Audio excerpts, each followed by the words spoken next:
الحمد للہ وکفی والصلاة والسلام علی عباده الذین اصطفی خصوصاً علی افضلهم وخاتم النبیین محمد الامین وعلی آلہ وصحبہ اجمعین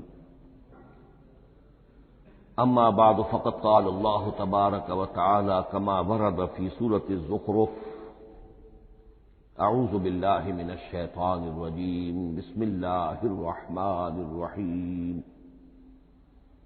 حامیم والکتاب المبین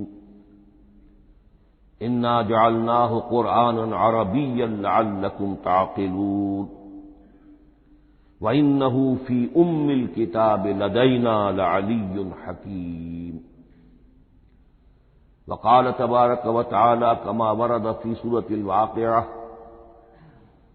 فلا أقسم بمواقع النجوم وإنه لقسم لو تعلمون عظيم إنه لقرآن كريم في كتاب مكنون لا يمسه إلا المطهرون تنزيل من رب العالمين وقال عز وجل كما ورد في آخر سورة الفجر بل هو قرآن مجيد في لوح محفوظ صدق الله العظيم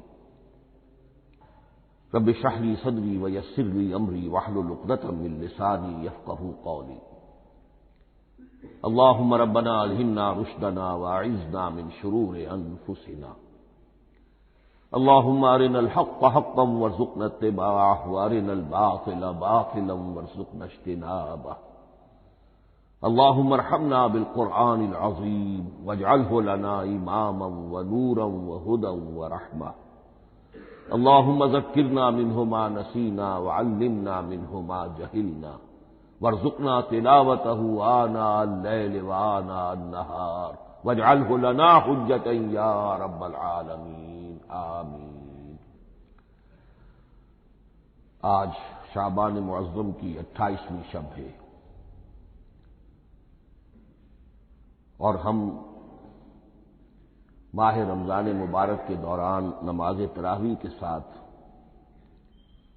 دورہ ترجمہ قرآن کی تمہید کے طور پر آج اور کل تعارف قرآن کے ضمن میں بعض چیزوں پر غور کریں گے تاکہ اثناء دورہ ترجمہ قرآن یہ چیزیں آپ کے ذہن میں ایک پس منظر کے طور پر موجود رہیں۔ رمضان مبارک میں نماز تراویح کے ساتھ دورہ ترجمہ قرآن کا جو سلسلہ ہم نے شروع کیا اب اسے 15 برس سے زائد ہو چکے ہیں۔ الحمدللہ کہ اس کا چرچا اب وسیع و عریض پیمانے پر ہو چکا ہے، نہ صرف اندرون ملک بیرون ملک بھی۔ اس دوران میں خود میں نے جہاں تک مجھے یاد پڑتا ہے کم سے کم 6 مرتبہ دورہ ترجمہ قرآن کی تکمیل کی سعادت حاصل کی ہے۔ 2 مرتبہ اس سے قبل کراچی میں، 3 مرتبہ لاہور میں، 1 مرتبہ ملتان میں، 1 مرتبہ ابوظہبی میں۔ اور اس سال جو میں اپنی اب ضعیفی اور اپنے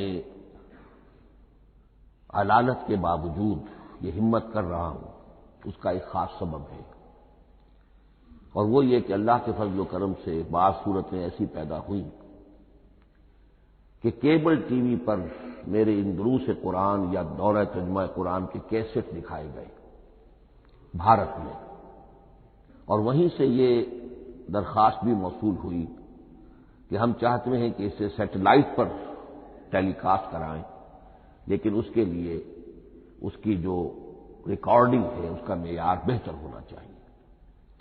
تو اس ضرورت کو پورا کرنے کے لیے میں یہ ہمت کر رہا ہوں، اگرچہ اب جو بھی عمر کی سطح ہے ومن نعمرہ ننکسہ فی الخلق، میری یادداشت بھی اتنی شارپ نہیں رہی ہے جتنے پہلی تھی، استحضار جو کراس ریفرنسز کا ہے وہ بھی اب اتنا نہیں ہے جتنا کہ پہلے تھا، اور کبھی کبھی میری زبان لڑکھڑاتی بھی ہے۔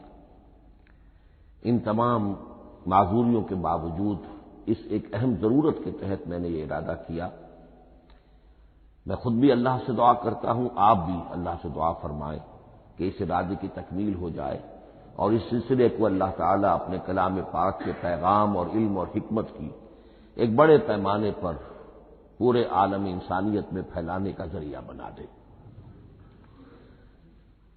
تعارف قرآن کے ضمن میں سب سے پہلی بات جو سمجھنے کی ہے وہ یہ کہ قرآن مجید کے بارے میں ہمارا اجمالی عقیدہ کیا ہے۔ یہ 3 جملوں پر مشتمل ہو سکتا ہے۔ ہمارے نزدیک قرآن اللہ کا کلام ہے جو محمد الرسول اللہ صلی اللہ علیہ وسلم پر نازل ہوا، اور تیسرے یہ کہ یہ مکمل محفوظ شکل میں موجود ہے، من و عن، اس میں نہ کوئی تحریف ہوئی ہے نہ کوئی تبدیلی ہوئی ہے۔ یہ کم سے کم 3 اجزاء ہیں ہمارے عقیدے کے قرآن مجید کے بارے میں۔ لیکن اب اس کی کچھ علمی توضیحات۔ سب سے پہلے یہ کہ کلام ہونا، اس کا اللہ کا کلام ہونا، اس لیے کہ آپ کے علم میں ہے یہ تورات جو حضرت موسیٰ علیہ السلام کو دی گئی تھی وہ لکھی ہوئی شکل میں پتھر کی تختیوں پر لکھی ہوئی صورت میں دی گئی تھی، اور قرآن مجید کی تنزیل جو محمد رسول اللہ صلی اللہ علیہ وسلم پر ہوئی ہے وہ ایک مختلف صورت میں ہوئی ہے۔ اس کو قرآن مجید خود اللہ کا کلام قرار دیتا ہے۔ چنانچہ سورہ توبہ کی آیت ہے، آیت نمبر 6، وَإِنْ أَحَدٌ مِّنَ الْمُشْرِكِينَ اسْتَجَارَكَ فَأَجِرْهُ حَتَّى يَسْمَعَ كَلَامَ اللَّهِ ثُمَّ أَبْلِغْهُ مَأْمَنَهُ۔ جب ہجرت کے 9ویں سال آخری وارننگ دی گئی تھی مشرکین عرب کو کہ اب صرف تمہیں چند مہینے کی مہلت دی جا رہی ہے، اس دوران میں آخری فیصلہ کر لو اسلام قبول کرنا ہے یا نہیں، اس لیے کہ اس کے بعد مشرکین عرب کے لیے کوئی رعایت نہیں ہوگی، جو لوگ اسلام قبول نہیں کریں گے انہیں تہہ تیغ کر دیا جائے گا۔ فَإِذَا انْسَلَخَ الْأَشْهُرُ الْحُرُمُ فَاقْتُلُوا الْمُشْرِكِينَ حَيْثُ وَجَدتُّمُوهُمْ۔ جب یہ مہلت ختم ہو جائے تو ان مشرکین کا قتل عام کرو۔ اس کی وضاحت پھر جب سورہ توبہ ہم پڑھیں گے تو اس وقت ہوگی، اس وقت یقیناً ذہن میں کچھ اشکالات آئیں گے، لیکن اس وقت اس ضمن میں تفصیلی بحث کا موقع نہیں۔ اب اس میں ایک استثناء رکھا گیا کہ ایک مشرک ہے وہ چاہتا ہے کہ اتنا بڑا چیلنج جو ہمیں دے دیا گیا تو ہمیں موقع دیا جائے کہ ہم آئیں، آپ کے پاس بیٹھیں، کچھ دن رہیں، اللہ کا کلام سنیں، آپ کیا بات منوانا چاہتے ہیں، اس کے لیے کیا دلائل ہیں، اس کو اچھی طرح سمجھیں، اس کا ہمیں موقع ہونا چاہیے۔ اس کے لیے یہ آیت نازل ہوئی کہ وَإِنْ أَحَدٌ مِّنَ الْمُشْرِكِينَ اسْتَجَارَكَ، اے نبی اگر ان مشرکین میں سے کوئی شخص آپ سے پناہ طلب کرے فَأَجِرْهُ، اسے پناہ دیجیے، حَتَّى يَسْمَعَ كَلَامَ اللَّهِ، یہاں تک کہ وہ اللہ کا کلام سن لے، ثُمَّ أَبْلِغْهُ مَأْمَنًا، پھر یہ بھی نہیں کہ اسی وقت اسے کہا جائے کہ تم مانتے ہو یا نہیں مانتے، نہیں، پھر اسے اس کے امن کے مقام پر پہنچا دو۔ یہ جو آیت ہے اس میں لفظ کلیئر آ گیا کہ قرآن مجید اللہ کا کلام ہے۔ لیکن اب اسی تل کے اوٹ میں پہاڑ والا مسئلہ ہے، ٹپ آف آئس برگ، اس کے نیچے وہ کتنا بڑا تودا ہوتا ہے۔ کلام جو ہے اللہ تعالی کی صفت ہے، اور یہ بڑا مسئلہ گہرا ہے، اور علم کلام کا ایک بڑا پیچیدہ مسئلہ ہے کہ ذات باری تعالی اور اس کی صفات کے مابین کیا ربط و تعلق ہے۔ آیا صفات ذات کا جز ہیں، جزو لا ینفک ہیں، حصہ ہے، یا کچھ زائد بر ذات، جس کو علامہ اقبال نے ایک جگہ کہا ہے صفات ذات حق، حق سے جدا یا عین ذات۔ یہ ہمارے علم کلام کا ایک بڑا پیچیدہ مسئلہ ہے، لیکن یہ کہ اس میں متکلمین کا جو تقریباً اجماعی فیصلہ ہے وہ 2 لفظوں میں آتا، لا عین ولا غیر، اللہ کی صفات نہ تو اس کی ذات کا عین ہے نہ اس کی ذات سے غیر ہے، بہت پیچیدہ شکل ہے، اور یہ بھی اس وقت کا میرا موضوع نہیں ہے، میں صرف کسی اور موضوع کے لیے صرف حوالے دے رہا ہوں۔ بہرحال قرآن مجید کا جو تعلق ہے ذات باری تعالی کے ساتھ، وہ اس مسئلے سے بخوبی واضح ہو جاتا ہے کہ چونکہ یہ اللہ تعالی کی صفت ہے، اور صفت کو ہم یہ نہیں کہہ سکتے کہ وہ ذات باری تعالی سے جدا ہے، یہ بھی نہیں کہہ سکتے کہ اس کی ذات کا جزو لا ينفک ہے۔ کچھ اسی طرح کا تعلق ہے قرآن مجید کا ذات باری تعالی کے ساتھ، لیکن یہ مسئلہ قرآن مجید میں خود بیان ہوا،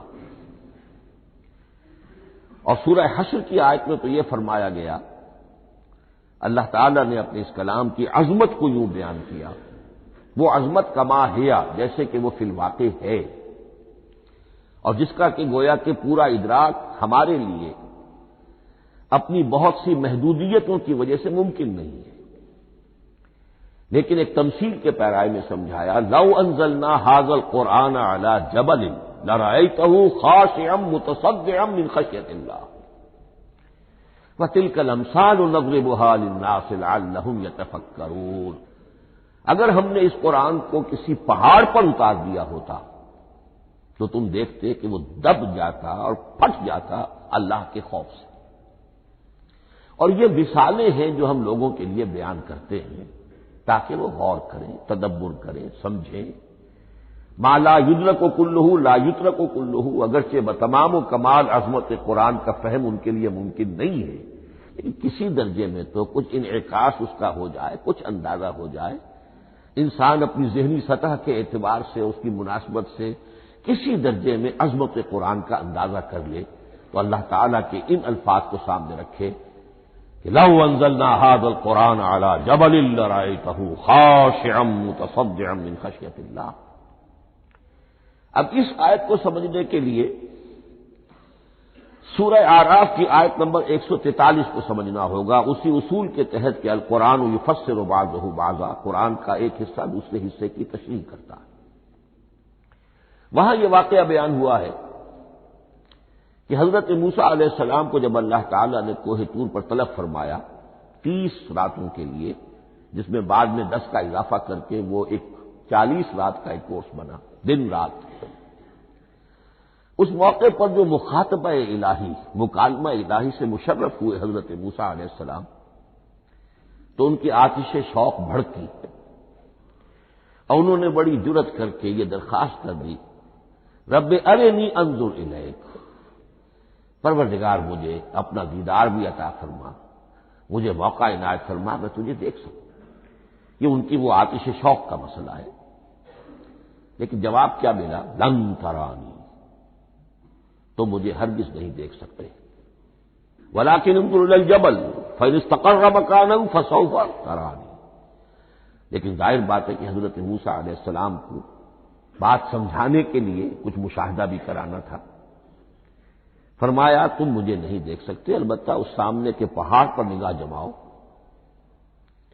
ہم اس پر اپنی ایک تجلی ڈالیں گے۔ یہ اگلی الفاظ کے اندر وضاحت ہے، میں یہاں پہلے سے بیان کر رہا ہوں سمجھانے کے لیے۔ اگر وہ پہاڑ ہماری اس تجلی کو، تجلی کسے کہتے ہیں؟ جلا، روشنی، تو اللہ تعالی کی طرف سے کوئی خاص اس کے نور کا جب پرتو ہوتا ہے کسی شے پر تو وہ اس کی تجلی ہے۔ ہم اپنی ایک تجلی اس پہاڑ پر ڈالیں گے، اگر وہ اس کو جھیل جائے، اپنی جگہ کھڑا رہ جائے، تو تم سمجھنا کہ شاید تم بھی ہمیں دیکھ سکو۔ فلما تجلی ربہ للجبل، اب یہاں وہ لفظ آ گیا، جب اللہ نے تجلی اپنی پہاڑ پر ڈالی، جعلہ دکا وخر موسیٰ صعقا، وہ پہاڑ ریزہ ریزہ ہو گیا اور حضرت موسیٰ بے ہوش ہو کر گر گئے۔ اب یہ بے ہوش ہو کر گر جانا، جبکہ وہ تجلی براہ راست بھی نہیں ہے، بالواسطہ ہے۔ مشاہدہ جو کر رہے حضرت موسیٰ وہ بالواسطہ ہے، تجلی پہاڑ پر ہے، لیکن یہ کہ اس کا بھی بالواسطہ اس کا جو ہوا ہے، اس کی جو تاثیر ہوئی حضرت موسیٰ علیہ السلام پر کہ وہ اس کی تاب نہ لا سکے اور بے ہوش ہو کر گر گئے۔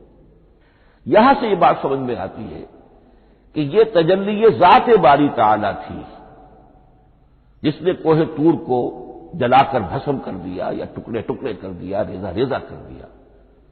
اب ذات الہی کے ساتھ جو تعلق ہے کلام الہی کا، اور یہ صفت جو لا عین ولا غیر کے درجے میں ہے ذات کے ساتھ، تو وہی تاثیر اس کلام الہی کی بھی ہے۔ لو انزلنا هذا القرآن على جبل لرأيته خاشعا متصدعا من خشية الله وتلك الامثال نضربها للناس لعلهم يتفكرون۔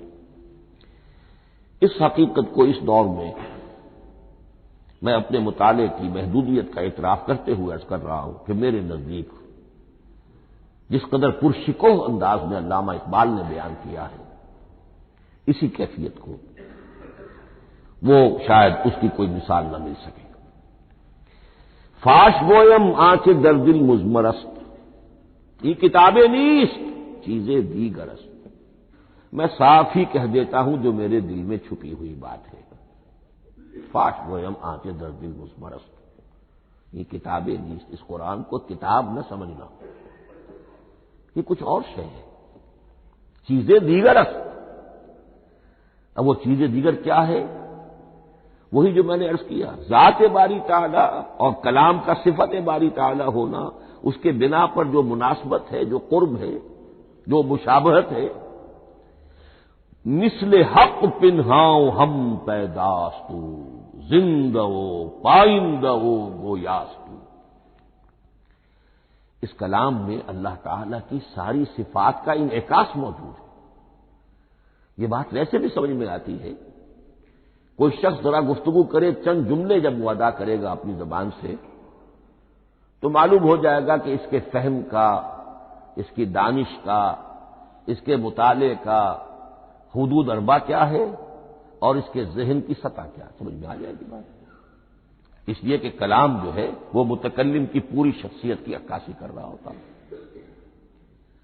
تانت بازی راگ پایا، چند جملے کسی نے کہا، پتہ چل گیا کہ یہ کس سطح کے آدمی ہے، علمی اعتبار سے، معلوماتی اعتبار سے، تہذیبی اعتبار سے، کلچرڈ ہیں یا نہیں ہیں، یہ ساری باتیں چند جملوں میں واضح ہو جائیں گی۔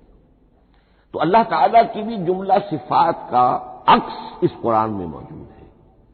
ان میں سے جن چند چیزوں کا ذکر علامہ نے شعر میں کیا، وہ جو سورہ حدید کی آیت ہے، هو الاول والآخر والظاہر والباطن، اللہ الظاہر بھی ہے، الباطن بھی ہے، اتنا ظاہر کہ اس سے زیادہ ظاہر کوئی شے نہیں، اور اتنا باطن کہ اس سے زیادہ چھپی ہوئی کوئی شے نہیں۔ اسی لیے حضور سے جو منقول ہیں الفاظ کہ پروردگار انت الظاہر فلیس فوقک شیء وانت الباطن فلیس دونک شیء، یہی کیفیت قرآن کی ہے۔ مثل حق پنہاں و ہم پیداستو، پنہاں بھی ہے ظاہر بھی ہے، جیسے ذات باری تعالی، اور جیسے اللہ تعالی کی شان ہے جو آیت الکرسی کے شروع میں آئی، الحی القیوم، مثل حق پنہاؤ ہم پیداستو، زندہ ہو پائندہ ہو گویاستو۔ یہ قرآن جو ہے اللہ تعالی کی صفات کا ایک عکس اپنے اندر رکھتا ہے۔ اس سے ذرا آگے چلیے، کلام کے بارے میں۔ اب کلام الہی ظاہر بات ہے کہ صفت ہے، اور صفت قدیم ہے، اللہ کی صفات حادث نہیں ہے، اللہ کی ذات بھی قدیم ہمیشہ سے ہے، اور اس کی صفات بھی قدیم ہمیشہ سے۔ اور یہ جو کلام الہی ہے، ظاہر بات ہے کہ یہ جو ہماری زبان کے حروف و اصوات ہیں، کلام الہی تو ان سے منزہ ہے، مبرہ ہے، ماورا ہے، اعلیٰ ہے، عرفہ ہے۔ ہماری زبانوں کے حروف و اصوات، الفابیٹس جگہ جگہ تبدیل ہو جائیں گے، انگریزی کے کچھ اور ہیں، اردو کے کچھ اور ہیں، عربی کے کچھ اور ہیں۔ کلام الہی ان تمام سے اعلیٰ، عرفہ، منزہ اور مبرہ ہے۔ یہ کلام الہی جب بھی نازل ہوا ہے، ظاہر بات ہے حضرت موسیٰ پر اگر کتاب اتاری گئی وہ بھی علم الہی سے آئی، لیکن وہ عبرانی زبان میں آئی، حضرت عیسیٰ علیہ السلام پر انجیل اتاری گئی، ہم یقین سے نہیں کہہ سکتے، دو میں سے کسی ایک زبان میں اتاری گئی ہوگی، یا عبرانی ہوگی، اس لیے کہ شام کے جس علاقے میں، فلسطین کے جس علاقے میں ان کی پیدائش ہوئی اور جہاں وہ دعوت و تبلیغ کے لیے گھومتے رہے، اس کے عوام کی زبان تھی آرامی اور خواص کی زبان تھی عبرانی، ہیبریو۔ تو یا تو وہ بھی تورات کی طرح عبرانی ہی میں نازل ہوئی تھی یا آرامی میں ہوگی، لیکن اب کوئی نسخہ نہ ہیبریو کا، کوئی قدیم نسخہ دنیا میں موجود ہے، نہ آرامی کا۔ جو سب سے پرانا نسخہ ملتا ہے انجیل کا وہ اس کا ترجمہ ہے، لیٹن زبان کا ترجمہ ہے یا گریک ترجمہ ہے، اصل کوئی نہیں۔ بہرحال جب وہ کلام الہی محمد الرسول اللہ پر نازل ہوا، اب اس نے حروف و اصوات کا وہ جامہ پہنا کہ جو عربی زبان کے ہیں۔ یہی وجہ دیکھیے، میں نے جو آیت سورہ حامیم، یہ جو سلسلہ سور ہے اس میں سے سورہ زخرف کی آیت جو میں نے آپ کو سنائی، حامیم والکتاب المبین انا جعلناہ قرآنا عربیا لعلکم تعقلون، ہم نے بنا دیا ہے اپنے اس کلام کو قرآن عربی، اس کو عربی حروف و اصوات کا جامہ ہم نے پہنا دیا ہے، انا جعلناہ قرآنا عربیا لعلکم تعقلون، کہ چونکہ مخاطب اول جو قوم تھی امیین، ان کی زبان عربی تھی، لعلکم تعقلون، تاکہ تم اس کو سمجھ سکو۔ اب اس سے آگے چلیے، اصل قرآن مجید کے 3 مقامات سے معلوم ہوتا ہے، اصل قرآن اللہ کے پاس ہے۔ یہ قرآن جو ہمارے پاس ہے، مصحف عثمان رضی اللہ تعالی عنہ، یہ اس قرآن کی مصدقہ نقل ہے۔ اصل قرآن کہاں ہے؟ ایک جگہ فرمایا بل ہوا قرآن مجید فی لوح محفوظ، لوح محفوظ میں ہے اصل قرآن وہاں ہے۔ اسی طریقے سے اسی سورہ زخرف کی اگلی آیت کیا ہے؟ ہم نے اسے عربی قرآن بنا کر اتارا، لیکن اصل قرآن کیا ہے؟ وَإِنَّهُ فِي أُمِّ الْكِتَابِ لَدَيْنَا لَعَلِيٌّ حَكِيمٌ، حقیقت میں تو یہ ام الکتاب میں ہے جو ہمارے پاس ہے، اور علی ہے بہت بلند، حکیم بڑی حکمت والا، یا محکم مضبوط، حکیم کے دونوں معنی ہیں۔ استحکام بھی اسی ہے کاف اور میم کے مادے سے بنا ہے، کسی شے کا پختہ ہو جانا، مضبوط ہو جانا، اور عقل کی پختگی وہ حکمت ہے، وہ دانائی ہے۔ اس اعتبار سے نوٹ کیجئے، اصل قرآن کہاں ہے؟ لوح محفوظ میں۔ اصل قرآن کہاں ہے؟ ام الکتاب میں۔ اسی کو کہا گیا ہے ایک اور مقام پر، فی صحف مکرمۃ مرفوعۃ مطہرۃ بأیدی سفرۃ کرام بررہ۔ یہ قرآن، اصل قرآن تو بڑے صحیفوں میں، ان صحیفوں میں ہے، ان صفحات میں ہے، ان اوراق میں ہے، جس کی شان کیا ہے؟ مکرمۃ، ان کی انتہائی تعظیم کی جاتی ہے، مطہرۃ، نہایت پاک صحیفے، فی صحف مکرمۃ مرفوعۃ، بلند و بالا، مطہرۃ بِأَیْدِی سَفَرَةٍ کِرَامٍ بَرَرَةٍ، ان فرشتوں کے ہاتھ میں جو بہت باعزت، بہت اونچے درجے کے، ان کے ہاتھوں میں ہے۔ وہ لوگ ہیں کہ جن کی تحویل میں ہے یہ کلام پاک، فی صحف مکرمۃ مرفوعۃ مطہرۃ بِأَیْدِی سَفَرَةٍ کِرَامٍ بَرَرَةٍ۔ اب اسی کو بیان کیا ہے سورہ واقعہ میں، فلا اقسم بمواقع النجوم، تو نہیں، میں قسم کھاتا ہوں ستاروں کے ڈوبنے کی جگہ کی۔ وَإِنَّهُ لَوْ تَعْلَمُونَ لَقَسَمٌ عَظِيمٌ، وَإِنَّهُ لَقَسَمٌ لَوْ تَعْلَمُونَ عَظِيمٌ، اور اگر تم جان سکتے تو یہ بہت بڑی قسم ہے جو ہم نے کھائی ہے، بہت بڑی گواہی ہے جو ہم نے پیش کی ہے۔ اب تدریجاً اس کا انکشاف ہو رہا ہے. یہ آج جو تصور ہے بلیک ہولز کا، اس سے کچھ اندازہ ہوتا ہے یہ ستارے کہاں ڈوب جاتے ہیں. بڑے بڑے ستارے نسیم منسیہ ہو جاتے ہیں. ستارے نہیں، پوری گیلیکسیز اس میں گم ہو جاتے ہیں. وہ مقبرے ہیں بڑی بڑی گیلیکسیز کے. فلا اقسم بمواقع النجوم وانه لقسم لو تعلمون عظیم انه لقرآن کریم. یہ قرآن ہے بہت باعزت، فی کتاب مکنون، اور یہ اس کتاب میں جو چھپی ہوئی ہے. یہ لؤلؤ مکنون کا لفظ آتا ہے قرآن مجید میں. جیسے موتی ہوتے ہیں انہیں چھپا کر رکھا جاتا ہے ڈبیوں میں، مخملی ڈبیوں کے اندر موتیوں کو، اسی طریقے سے فی کتاب مکنون. لا یمسہ الا المطہرون، وہ صحیفے بھی بہت مطہرہ تھے اور ان کو چھو نہیں سکتے مگر وہی جو انتہائی پاک ہیں. ملائکہ مقربین، جن کے قریب سے بھی ہو کر معصیت یا گناہ کا کوئی تصور تک نہیں گزر سکتا، وہ ہے جو اس کو چھوتے ہیں. ان کے ہاتھوں میں ہے، ان کی تحویل میں ہے. یہ ہے وہ چیزیں کہ جس سے اندازہ ہوا کہ اصل قرآن کہاں ہے. یہ جو ہمارے پاس ہے در حقیقت یہ نقل مطابق اصل ہے، مصدقہ نقل ہے. اب اس میں آپ سے عرض کر دوں کہ ایک بہت خوبصورت بات ہمیں جو ملتی ہے، تورات میں جو استثناء، جو صفر استثناء ہے، ڈیوٹرانومی، اس کے 18ویں باب میں 18ویں اور 19ویں آیات جو ہیں اس میں ذکر موجود ہے. میں ان کے لیے انہی کے بھائیوں میں سے تیری مانند ایک نبی برپا کروں گا. اللہ تعالیٰ کلام فرما رہے ہیں یہاں حضرت موسیٰ علیہ السلام سے. آج بھی موجود ہے اولڈ ٹیسٹمنٹ، ڈیوٹرانومی یا کتاب استثناء، صفر استثناء، اس کا 18واں باب، اس کی 18ویں اور 19ویں آیات جب چاہیں جا کر دیکھیں.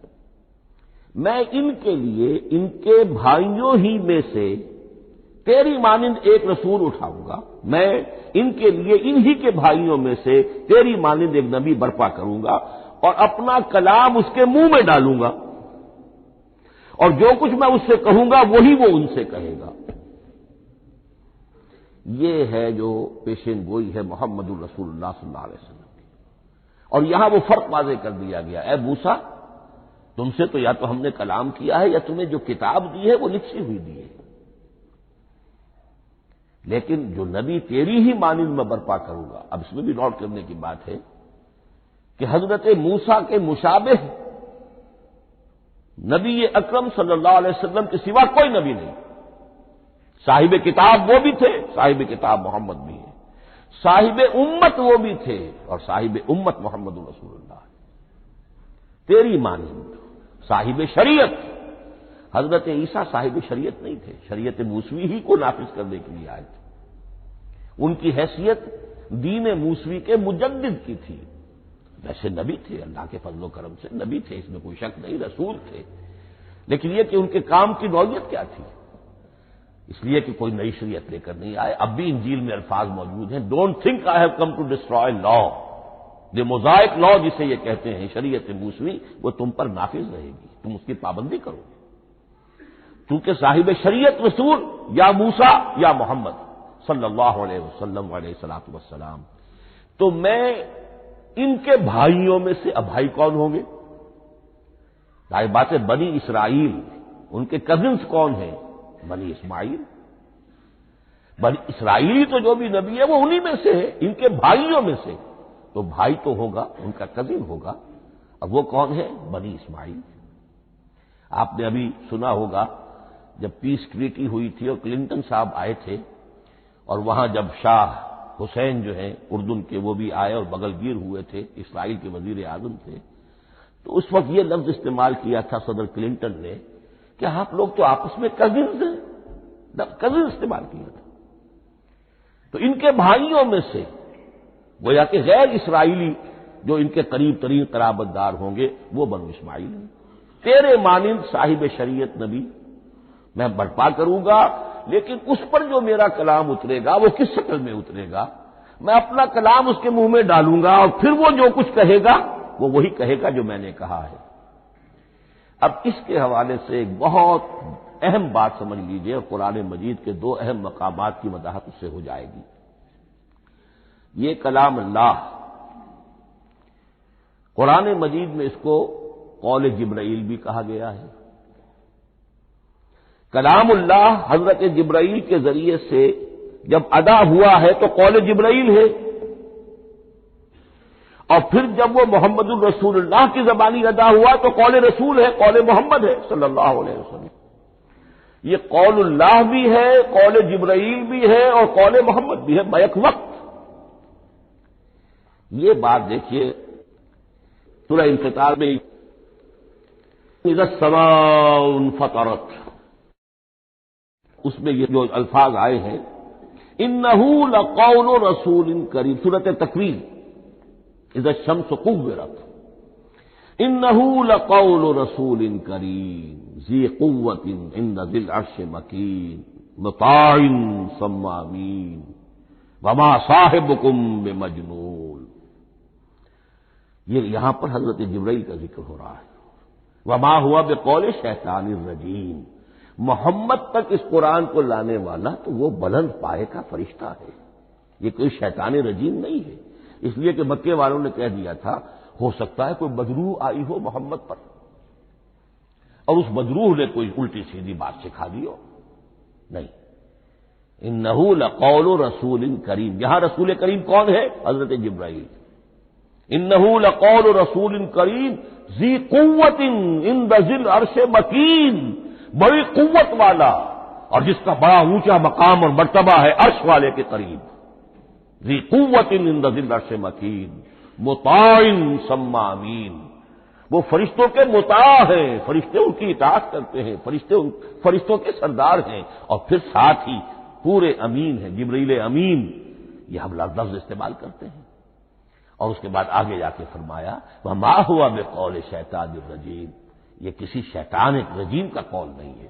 اب یہاں اس سورہ تکویر میں قرآن کو قول جبرائیل قرار دیا گیا، لیکن سورۃ الحاقہ میں چلیے اس کے آخر میں آتا ہے انہ لقول رسول کریم وما ہوا بقول شاعر قلیلا ما تؤمنون ولا بقول کاہن قلیلا ما تذکرون تنزیل من رب العالمین۔ یہاں اب رسول کریم سے مراد محمد الرسول اللہ صلی اللہ علیہ وسلم، یہ کسی شاعر کا قول نہیں ہے، کسی کاہن کا قول نہیں ہے، یعنی جس کے زبانی یہ قرآن لوگوں کے سامنے آ رہا ہے۔ جبرائیل کا قول ہو کر تو محمد پر نازل ہوا صلی اللہ علیہ وسلم، لیکن اب لوگوں کے سامنے وہ قول محمد بن کر آ رہا ہے۔ انہ لقول رسول کریم وما ہوا بقول شاعر قلیلا ما تؤمنون ولا بقول کاہن قلیلا ما تذکرون تنزیل من رب العالمین۔ تو قرآن مجید کلام اللہ ہے، پھر وہ قول جبرائیل بنا جب جبرائیل نے آ کر محمد کو سنایا، اور پھر وہ قول محمد بنا جب محمد کی زبان مبارک سے لوگوں نے اسے سنا، اہل عرب نے سنا، اور پھر وہ بات پھیلتی چلی گئی۔ اب آخری بحث اس موضوع پر جو ہے وہ یہ ہے، کلام الہی کی 3 صورتیں ہیں جو قرآن مجید میں سورہ شورى کی آیت نمبر 51 میں بیان ہوئی ہے۔ وما كان لبشر ان يكلمه اللہ، کسی بشر، کسی انسان کی یہ حیثیت نہیں ہے، مقام نہیں ہے کہ اللہ اس سے کلام کرے۔ یہ نہیں کہا کہ اللہ کے لیے ممکن نہیں ہے، نہیں، اللہ کے لیے تو ہر شے ممکن ہے، لیکن کسی بشر کا یہ مقام نہیں ہے کہ اللہ اس سے کلام کرے۔ مخلوق ہے، بشر ہے۔ ما كان لبشر ان يكلمه اللہ الا اب 3 شکلیں آئیں، الا وحیا او من وراء حجاب او يرسل رسولا فيوحي باذنه ما يشاء انه علی حکیم۔ 3 صورتیں ہیں کلام الہی کی، یا تو براہ راست اللہ وحی کرتا ہے بغیر کسی فرشتے کی درمیان میں ذریعہ بنائے ہوئے، اسی کا نام الہام ہے، اسی کا نام تحدیث ہے۔ یہ غیر نبی کے ساتھ بھی ہوتا ہے، حضور نے فرمایا ہر نبی کی امت میں محدث ہوتے تھے جن سے اللہ کلام کرتا تھا، اور میری امت کا محدث عمر ہے رضی اللہ تعالی۔ محدث، محدث نہیں، محدث کے معنی ہے علم حدیث کا ماہر۔ امام بخاری محدث ہے، امام مسلم محدث ہے۔ محدث تحدیث سے مفعول بنا، جس سے بات کی جاتی ہے، محدث۔ اللہ بات کرتا ہے، اللہ دل میں ڈال دیتا ہے، القاء ہو جاتا ہے، الہام ہو جاتا ہے، کوئی فرشتہ درمیان میں نہیں، براہ راست۔ دوسری شکل کلام کی کیا ہے؟ او من ورائے حجاب، یہ ہمارے علم کی حد تک صرف حضرت موسیٰ علیہ السلام کی شان ہے، استثنائی شان ہے۔ وَكَلَّمَ اللَّهُ مُوسَىٰ تَكْلِيمًا، اور موسیٰ کے ساتھ تو اللہ نے کلام فرمایا جیسے کہ کلام کیا جاتا ہے۔ فرق کیا تھا؟ من ورائے حجاب، پردہ تھا، دیکھ نہیں سکتے تھے، تبھی تو ان کی وہ آتشی شوق بھڑکی تھی۔ کیا قیامت ہے کہ چلمن سے لگے بیٹھے ہیں، ساتھ چھپتے بھی نہیں، سامنے آتے بھی نہیں، کلام بھی فرما رہے ہیں، لیکن یہ کہ بات مجھے دیدار عطا کرنے کے لیے تیار نہیں، رب ارنی انظر الیک۔ لیکن یہ جو کلام ہے ہمارے علم کی حد تک براہ راست اس دنیا میں حضور سے ہوا ہے معراج کی شب، لیکن وہ 7ویں آسمان پر ہوا۔ اس دنیا میں ہمارے علم کی حد تک یہ کلام براہ راست من ورائے حجاب صرف حضرت موسیٰ علیہ السلام کی استثنائی شان ہے۔ اور تیسرا ہے او یرسل رسولا فیوحی باذنہ ما یشاء، یا تیسری صورت یہ کہ اللہ کسی پیغامبر کو بھیجتا ہے جو وحی کرتا ہے جو اللہ چاہتا ہے۔ یہ تیسری شکل ہے وحی کی۔ قرآن مجید اس تیسری شکل میں نازل ہوا ہے محمد الرسول اللہ صلی اللہ علیہ وسلم۔ حضور کو جو الہام ہو جاتے تھے، جو حضور کو القاء ہو جاتا تھا، جو آپ کے دل میں براہ راست اللہ کی طرف سے وحی آتی تھی، وہ قرآن میں شامل نہیں ہے۔ اگرچہ حضور کے خواب بھی سچے تھے، وہ بھی اللہ کی طرف سے ہوتے تھے، شیطان کی آمیزش نہیں ہو سکتی تھی، لیکن یہ بھی قرآن میں شامل نہیں ہے۔ قرآن میں شامل ہے تیسری قسم کی وحی، او یرسل رسولا، پھر ہم بھیجتے ہیں ایک پیغامبر کو فرشتوں میں سے۔ اللہ یصطفی من الملائکۃ رسلا ومن الناس، اللہ چن لیتا ہے فرشتوں میں سے بھی اپنا پیغامبر اور انسانوں میں سے بھی۔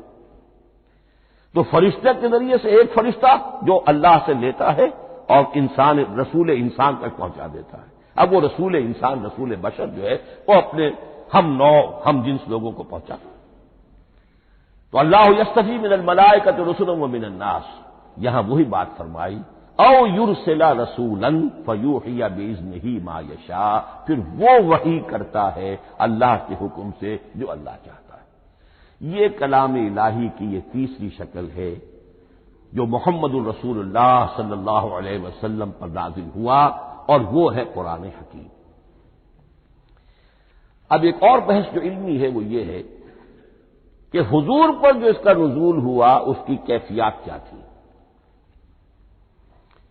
دو الفاظ استعمال ہوتے ہیں، انزال بھی اور تنزیل بھی۔ ان دونوں میں فرق کیا ہے اس کو نوٹ کر لینا چاہیے۔ لغوی اعتبار سے جان لینا چاہیے، نزل ینزل کسی کا خود اترنا، نازل ہونا، اترنا۔ انزل ینزل دفعتن اتار دینا، کسی اور نے کسی شے کو دفعتن نیچے اتار دیا۔ یہی مفہوم نزلہ کے ساتھ بے لگ جائے تو آ جاتا ہے، با کے ساتھ نزلہ بہی، یہ اتارنے کے مفہوم میں آئے گا۔ لفظی ترجمہ یہ بھی کر سکتے وہ اترا اس شے کے ساتھ۔ نزلہ بہ الروح الامین، اس کو لے کر نازل ہوا خود روح الامین فرشتہ علی قلبک کا، اے محمد صلی اللہ علیہ وسلم آپ کے قلب مبارک پر۔ تو نزلہ بے اور انزال اس کے معنی ایک ہی ہے، لیکن اگلا لفظ ہے تنزیل، نزل ینزل تنزیلا، اس کے معنی ہے رفتہ رفتہ، تدریجن، نجمن نجمن، تھوڑا تھوڑا کر کے، وقفے وقفے سے اتارنا۔ جیسے عربی میں اعلام کہیں گے کسی کو کچھ بتا دینا، باخبر کر دینا، مطلع کر دینا، بھائی مطلع کر دیا میں نے، اب تم جانو تمہارا کام، یہ اعلام کہلائے گا۔ تعلیم کسے کہتے ہیں؟ سکھانا درجہ بدرجہ، دیکھنا اس کی استعداد کیا ہے، آج یہ کیا بات سمجھ سکتا ہے، میں اتنے ہی درجے تک سمجھاؤں، اب کل میں اسے مزید سمجھاؤں گا، پرسوں مزید سمجھاؤں گا۔ یہ درجہ بدرجہ کسی شے کو سمجھانا یہ تعلیم ہے۔ تو انزل ینزل انزالا، یہ ہے اتار دینا دفعتن، اور نزل ینزل تنزیلا، یہ ہے تدریجاً اتارنا۔ اب قرآن مجید کے لیے یہ دونوں الفاظ مستعمل ہیں، لیلۃ القدر اور لیلۃ المبارکہ۔ اب یہ دو بھی نوٹ کر لیجئے، قرآن مجید میں چونکہ اہم مضامین کم سے کم دو جگہ پر ضرور آتے ہیں۔ انا انزلناہ فی لیلۃ القدر، یہاں انزلنا ہے، نزلنا نہیں ہے، انزلنا ہے، ہم نے اتارا اس کو لیلۃ القدر میں۔ اور باقی صورت تو آپ کو یاد ہوگی، وما ادراک ما لیلۃ القدر، لیلۃ القدر خیر من الف شہر، تنزل الملائکۃ والروح فیہا باذن ربہم من کل امر، سلام ہی حتی مطلع الفجر۔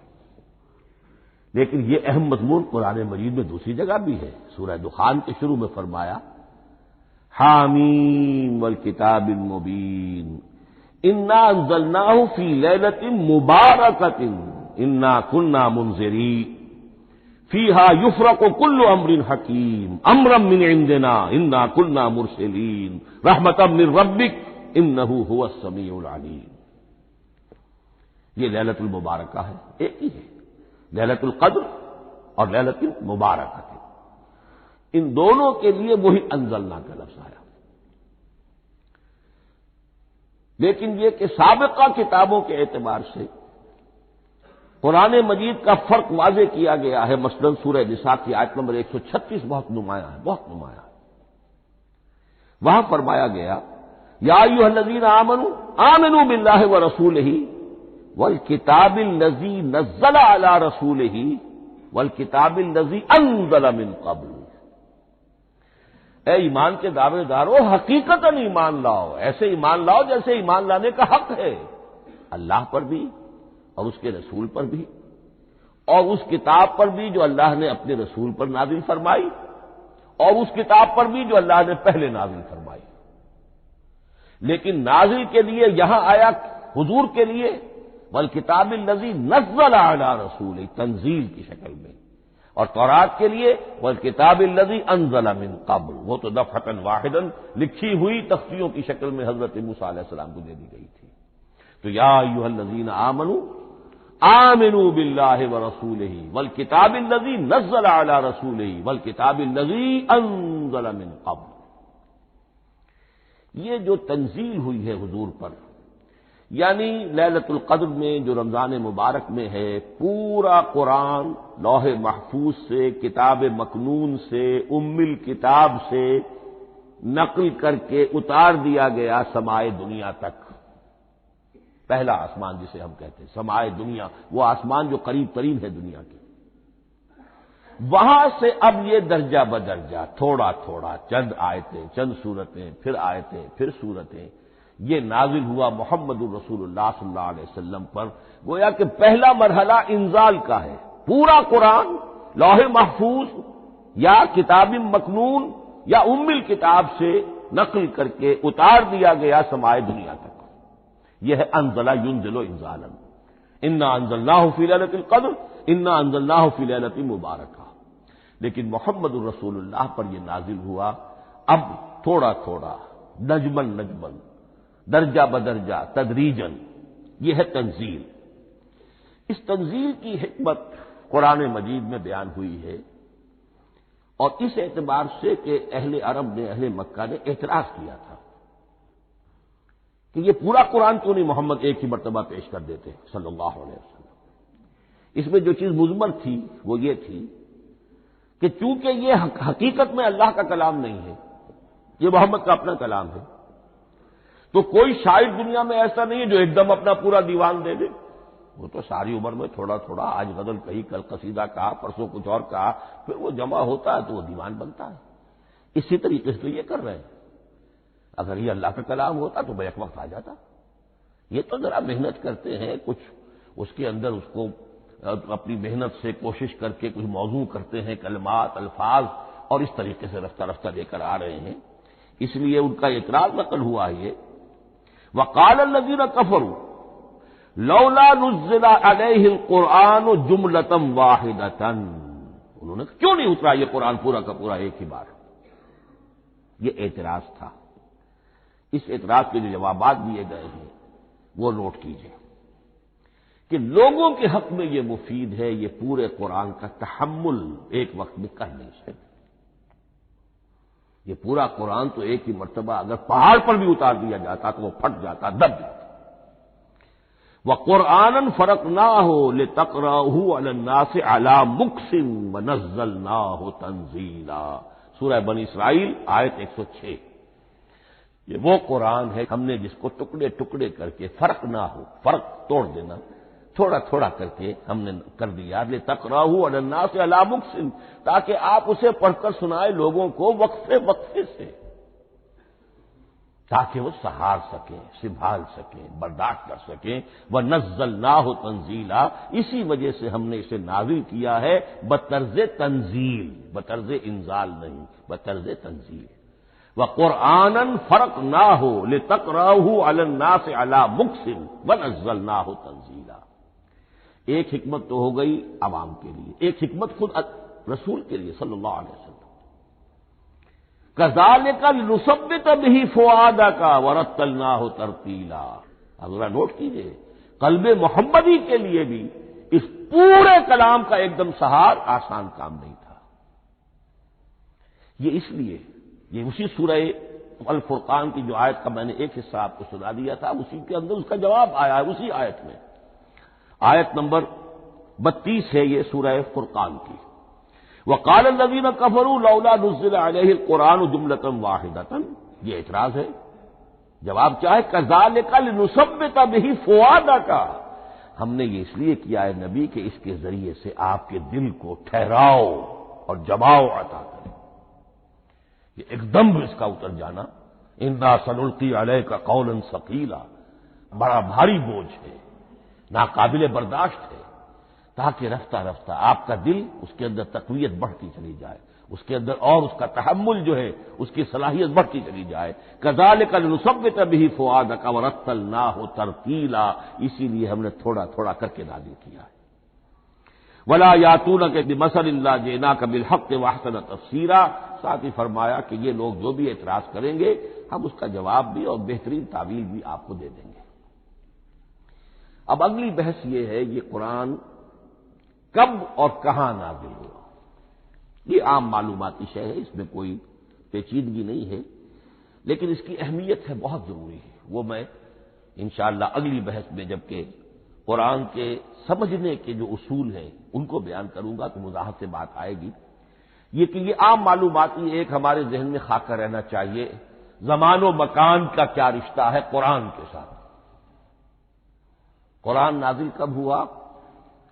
ہمارا چونکہ عام طور پر جو معمول ہے، ہم تو جو کرسچین ایرا ہے اس کے حوالے سے ہمارے ذہن کے اندر سارا حساب کتاب ہے، تو سن 610 عیسوی سے لے کر 632 عیسوی تک شمسی حساب سے 22 سالوں میں قرآن نازل ہوا ہے۔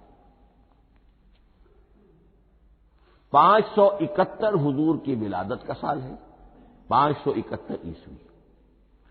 610 میں آپ 39 سال کے ہوئے، لیکن قمری حساب سے 40 کے ہو چکے۔ 610 میں قرآن کی تنزیل شروع ہوئی اور 632 میں آپ کا انتقال ہوا۔ 22 برس زمانی اعتبار سے نقشہ ذہن میں رکھیے، اور اسے ہم اگر دوسرے حساب سے کہیں گے تو عام الفیل، وہ جو ابرہہ آیا تھا بیت اللہ کو ڈھانے کے لیے، وہ سال عربوں میں بہت مشہور ہو گیا تھا، اور وہی سال حضور کی ولادت کا ہے، تو عام الفیل ہی میں حضور کی ولادت ہوئی، لہذا 40 عام الفیل میں قرآن مجید کا نزول شروع ہوا، اور 11 ہجری تک یہ 23 برس بنتے ہیں قمری حساب سے۔ ایک رائے یہ بھی ہے کہ قرآن کا نزول 20 برس میں ہوا ہے، اور اس میں وضاحت یہ ہے کہ پہلے 3 سال اللہ تعالی نے ایک فرشتے کو، حضرت اسرافیل علیہ السلام کو مامور کیا تھا حضور کی تعلیم پر۔ دنیاوی اعتبار سے حضور نے کوئی تعلیم حاصل نہیں کی، آپ امی تھے، آپ نے دنیاوی اعتبار سے کسی کے سامنے زانو تلمس طے نہیں کیا، کہیں کوئی تعلیم حاصل نہیں کی، کہیں کوئی تحصیل علم نہیں کی، لیکن اللہ تعالیٰ نے علمہ شدید القوا، اللہ تعالیٰ نے جو کچھ انہیں سکھایا ہے، جو علم انہیں عطا کیا ہے، تو ایک روایت یہ ہے کہ 3 برس تک، اور اس کے بعد پھر قرآن نازل ہونا شروع ہوا تو 20 برس تک قرآن نازل ہوا، لیکن وہ لوگ بھی مانتے ہیں کہ سورہ علق کی آیتیں نازل ہو چکی تھی، پھر 3 برس کا وقفہ ہے۔ سورہ علق کی آیتیں کیا ہے؟ جو پہلی وحی ہے، اقرا بسم ربک الذی خلق خلق الانسان من علق اقرا وربک الاکرم الذی علم بالقلم علم الانسان ما لم یعلم، گویا کہ بسم اللہ ہو رہی ہے محمد رسول اللہ صلی اللہ علیہ وسلم کی تعلیم کی، اور جن گھرانوں میں یہ رواج ابھی تک چل رہا ہو، بسم اللہ بچوں کی کراتے ہیں، ایک تقریب کی شکل میں منعقد کرتے ہیں، ہمارے ہاں یہ رواج تھا، اب ہم چھوڑ چکے ہیں، کہ جو تقریب بھی حضور کی اور صحابہ کی زندگیوں سے ثابت نہ ہو، ہمیں کوشش کرنی چاہیے کہ ان تقریبات کا سلسلہ منقطع کریں۔ ما انا علیہ واصحابی، ہماری تقریبات جو ہے وہ بس وہیں تک محدود رہنی چاہیے۔ بہرحال وہ جو ایک چلتی ہے روایت، 4 سال 4 مہینے 4 دن کا بچہ یا بچی ہے تو بسم اللہ یہی آیتیں پڑھی جاتی ہیں، پڑھ تو نہیں سکتا، انگلی رکھ کر پڑھانے والا کوئی عالم دین بیٹھ جاتا ہے سامنے، وہ نہا دھو کر بچہ یا بچی بیٹھی ہوئی ہے اور اس کو اقرا بسم ربک الذی خلق خلق الانسان من علق اقرا وربک الاکرم الذی علم بالقلم علم الانسان ما لم یعلم۔ اب اس میں تو سارا پڑھنے پر زور ہے، حصول علم پر زور ہے، کسی تبلیغ کا حکم ہی نہیں، ابھی رسالت کا کوئی تذکرہ کچھ بھی نہیں، اس میں تو قیامت کا بھی کوئی ذکر نہیں۔ اب اس کے بعد روایت یہ ہے کہ 3 برس تک پھر حضرت اسرافیل دن رات حضور کے ساتھ رہے ہیں اور آپ کی تعلیم ہوئی ہے، اور پھر 3 برس کے بعد پھر وحی کا سلسلہ شروع ہوا ہے، واللہ عالم۔ لیکن یہ کہ جب سورہ اقرا نازل ہو چکی ہے، اس کی 5 آیتیں، تو وہ 3 برس بھی اس کا وقفہ شمار ہوں گے، زمانہ نزول پھر وہی 23 برس رہے گا۔ اسی کے ساتھ میں نے عرض کیا تھا کہ دوسری بات یہ کہاں نازل ہوا قرآن۔ ایک لفظ میں تو یہ سمجھ لیجئے یہ حجاز میں نازل ہوا۔ حجاز جزیرہ نمائے عرب کا ایک خاص حصہ ہے، پہاڑی سلسلہ، یوں سمجھ لیجئے، اس کو ذہن میں رکھیے، جزیرہ نمائے عرب جو ہے وہ شمال سے جنوب کی طرف چوڑا ہوتا جاتا ہے، شمال میں شام اور عراق کی طرف جاتا ہے تو وہ تنگ ہے، پھر نیچے چوڑا ہو رہا ہے۔ اس کا جو مغربی ساحل ہے، جس پر جدہ کی بندرگاہ بھی ہے، یمبو کی بھی ہے، اس کے کہیں وہ ایک میدان شروع ہوتا ہے ساحل سے، کہیں وہ بہت مختصر ہے، کہیں خاصا چوڑا ہے، اس کو کہتے ہیں تہامہ۔ پھر ایک پہاڑی سلسلہ ہے، اس کو کہتے ہیں حجاز۔ یہ پہاڑی سلسلہ جو ہے اس کے بعد جو ہے وہ نجد کہلاتا ہے، وہ سطح مرتفع ہے، پلیٹو۔ تو یہ 3 حصے ہیں جزیرہ نمائے عرب کے جغرافیائی اعتبار سے، اور حجاز کہتے بھی ہیں پردے کو، حاجزن، پردہ جو 2 چیزوں کے درمیان حائل ہو جائے، تو یوں سمجھیے کہ یہ فلیٹ ہے نجد کا، اور یہ فلیٹ ہے میدان، یہ ہے تہامہ کا، اور درمیان میں یہ پہاڑی سلسلہ کھڑا ہوا ہے، تو یہ گویا کہ ان دونوں کو جدا کر رہا، یہ حجاز ہے۔ اس حجاز ہی کا شہر مکہ ہے، اس حجاز ہی کا شہر مدینہ ہے، اس حجاز ہی کا شہر طائف ہے، اس حجاز ہی کی آخری ٹپ سمجھ لیجئے تبوک ہے۔ تو حضور صلی اللہ علیہ وسلم کی پوری زندگی آغاز وحی کے بعد سے لے کر وہ اسی علاقے کے اندر، پہلے آپ مکے میں تھے، قرآن مجید کی جو صورتیں اس دور میں نازل ہوئیں یا آیتیں نازل وہ مکیات کہلاتی ہیں۔ پھر آپ نے ہجرت کی، اور ہجرت کر کے جب آپ جا رہے تھے اس دوران میں بھی کچھ قرآن نازل ہوا اثناء ہجرت میں۔ پھر آپ مدینے تشریف فرما ہوئے، اب وہ ہم کہتے ہیں مدنی قرآن، لیکن مدنی قرآن سارا مدینے میں نازل نہیں ہوا۔ آپ کبھی جا رہے کسی مہم پر، کسی جنگ کے لیے، غزوہ بدر کے لیے آ گئے ہیں، تو وہاں جو آیات نازل ہو رہی ہیں وہ مدینے میں تو نہیں ہو رہی۔ براڈ تقسیم تو یہی ہے، مکی مدنی۔ ہجرت سے قبل جو کچھ نازل ہوا وہ مکی، ہجرت کے بعد جو کچھ نازل ہوا وہ مدنی۔ لیکن صرف مدنی کہنا صحیح نہیں ہے، اثناء سفر تبوک، اتنا طویل سفر ہے آپ کا، اس کے دوران آتے جاتے قرآن نازل ہوتا رہا۔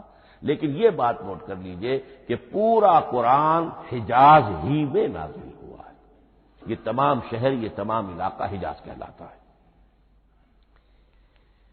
ایک اور بحث جو ہم اسی اپنی پہلی نشست میں مکمل انشاءاللہ کر لیں گے وہ ہے محفوظیت قرآن کی بحث۔ میں نے عرض کیا تھا کہ 3 چیزوں پر ہمارا عقیدہ مشتمل ہے۔ یہ اللہ کا کلام ہے، نمبر 1، نازل ہوا محمد الرسول اللہ پر صلی اللہ علیہ وسلم، اسی لیے ہم نے کلام سے متعلق کچھ مباحث علمی گہرائی میں اتر کر وہ سمجھے، حضور پر اس کے نزول، انزال اور تنزیل کے مختلف مراحل کو سمجھا۔ اب اس کی محفوظیت کے اعتبار سے واقعہ یہ ہے کہ واحد کتاب ہے پوری دنیا میں، واحد کتاب جس کے بارے میں دشمن بھی تسلیم کرتے ہیں، چاہے وہ اسے اللہ کا کلام نہ مانے، لیکن یہ مانتے ہیں کہ بعین ہی وہ شے جو محمد نے اپنی امت کو دی تھی آج بھی امت کے پاس صحیح موجود ہے۔ ظاہر بات ہے اگر تو اسے اللہ کا کلام مانے، وہی مانے، تب تو مسلمان ہی ہو گئے۔ وہ تو یہی کہتے ہیں کہ بہرحال محمد نے چاہے خود لکھا، تصنیف کیا، جو بھی کچھ کیا اس کو چھوڑ دیجئے، لیکن جو شے محمد نے اپنی امت کو دی تھی صلی اللہ علیہ وسلم بعین ہی وہ شے موجود ہے۔ تو یہ محفوظیت قرآن کی جو ہے، جبکہ کوئی اور دنیا کی کتاب اس کی مدعی ہی نہیں، تورات والوں کا سرے سے یہ دعویٰ ہی نہیں ہے۔ وہ تورات تو گم ہو گئی تھی نبوکدنضر کے حملے کے وقت، اس کے بعد سے دنیا میں تورات کا وجود نہیں ہے، اور پھر 100 برس کے بعد اپنی یادداشتوں سے مرتب کی ہے یہ تورات جو آج ہمارے سامنے ہے۔ انجیل کا جیسا کہ میں عرض کر چکا ہوں کوئی نسخہ جو ہے نہ عبرانی کا موجود ہے نہ آرامی زبان کا ہے۔ دنیا کی کوئی کتاب نہیں جو دعویٰ کر سکتی ہو یہ قرآن جو شروع ہوتا ہے ذالک الکتاب لا ریب فیہ، یہ دعویٰ دنیا کی کسی اور کتاب نے خود کیا بھی نہیں۔ اس کی بھی جس قدر پرشکوہ الفاظ میں علامہ اقبال نے اس کی ترجمانی کی ہے انہی کا حصہ ہے۔ حرف اورا ریب نئے، تبدیل نئے، آیش شرمندہ تعویل نئے۔ اس قرآن کے کسی حرف میں کوئی تحریف ہو جانا نہیں، امکان ہی نہیں، قطعی طور پر۔ کسی لفظ کا بدل دیا جانا نہیں، حرف اورا ریب نئے، تبدیل نئے، اس میں کسی کا شک پر مبنی ہونا نہیں، آیش شرمندہ تعویل نئے۔ اس کی آیت کوئی بھی ایسی نہیں جسے تروڑا مروڑا جا سکے، یہ اپنی حفاظت خود کرتی ہے۔ لا یاتیہ الباطل من بین یدیہ ولا من خلفہ، حامیم السجدہ کی آیت نمبر 42۔ اس پر باطل حملہ آور ہو ہی نہیں سکتا۔ انا نحن نزلنا الذکر وانا لہ لحافظون، ہم ہی نے یہ الذکر نازل کیا ہے اور ہم ہی اس کی حفاظت کرنے والے ہیں۔ جہاں تک پہلے ٹکڑے کا تعلق ہے اس آیت مبارکہ کا، اس میں تو تورات بھی آئے گی۔ تورات کس نے نازل کی؟ اللہ نے نازل کی۔ انجیل کس نے نازل کی؟ اللہ نے نازل کی۔ انا انزلنا التوراۃ فیہا ھدی ونور، یہ سورہ مائدہ میں الفاظ ہیں۔ انجیل کے بارے میں بھی ہم نے انجیل عطا کی عیسیٰ کو، فیہ ھدی ونور۔ لیکن یہ کہ انا نحن نزلنا الذکر، اس کو اس قدر تاکید کے ساتھ کہہ کر وانا لہ لحافظون، اور ہم ہی اس کے محافظ ہیں۔ لیکن اس موضوع پر اہم ترین مقام جو ہے قرآن مجید کا وہ سورہ قیامہ کی یہ آیات ہے، لا تحرک بہ لسانک لتعجل بہ۔ جب قرآن نازل ہوتا تھا حضور جلدی جلدی زبان کو حرکت دیتے تھے، یاد کر لیں، مبادا کہیں بھول جاؤ، مبادا کوئی لفظ جو ہے تبدیل ہو جائے۔ یہ مشقت جو آپ جھیل رہے تھے اس سے اللہ نے روک دیا، از راہ شفقت اور محبت۔ لا تحرک بہ لسانک لتعجل بہ ان علینا جمعہ وقرآنہ، ہمارے ذمے ہے اس کو جمع کر دینا، آپ کے سینے میں جمع کر دیں گے اس کو۔ اور صرف جمع کرنا نہیں، قرآن ترتیب، قرآن ہوتا ہے پڑھا جاتا ترتیب سے، یعنی ترتیب نزولی، یہ بعد میں ہماری علیحدہ بحث بھی آئے گی کہ ترتیب نزولی اور ہے، ترتیب مصحف اور ہے، یہ ترتیب بھی ہم کروا دیں گے، یہ بھی ہمارے ذمے ہے۔ ان علینا جمعہ وقرآنہ فاذا قرأناہ فاتبع قرآنہ، پھر جب ہم جس ترتیب سے پھر آپ کو پڑھائیں اسی ترتیب کی پیروی کیجیے۔ یہ جو ہے کہ قرآن کا جمع اور تدوین، یہ بھی اللہ تعالیٰ نے اس کی ضمانت لی، اور اس کی ترتیب بھی اللہ تعالیٰ ہی کی ضمانت سے ہے۔ اس اعتبار سے محفوظیت قرآن کے یہ دونوں پہلو ہمارے سامنے رہنے چاہیے۔ بارک اللہ لی ولکم فی القرآن العظیم ونفعنی وإیاکم بالآیات والذکر الحکیم۔